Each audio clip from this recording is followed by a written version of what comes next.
like Skore. I'm not from London, but you could say I'm from London. I've painted in London for the last 20 years. I started like a lot of people, like the first, maybe not the first generation, but the first hip-hop generation, around 83, 84. I saw the usual break-in films, Beat Street, stuff like that on the TV, newspaper ads, Rocksteady Crew. You know, they had like a graffiti guy that came over with them, Doze. Dondi did a Rocksteady Crew video.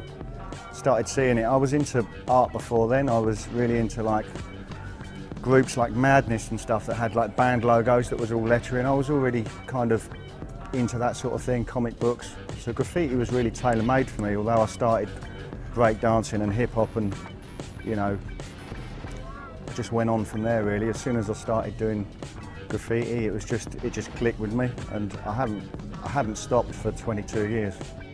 Graffiti kind of records my life now. It's almost like I look back through the years and I look through my graffiti memories, and I think a lot of writers are like that. You know, you paint in different places over the years, you paint with different friends over the years, and when you look back, they're the things you remember. And it's a really nice way of like, oh yeah, the summer of '93 I was in Amsterdam and that was a really good year. And the summer of '98 we were in Germany, you know. And music, you see certain paintings you did and you remember certain records, certain things on the TV, certain movies that inspired you.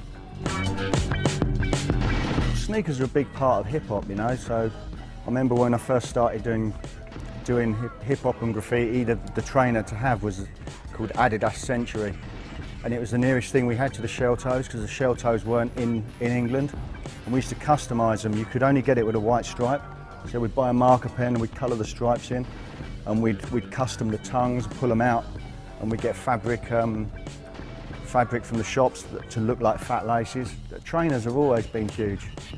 It's another thing when you look back through your photos and stuff of you back in the past, you look at the trainers you had at certain times. It's a big part.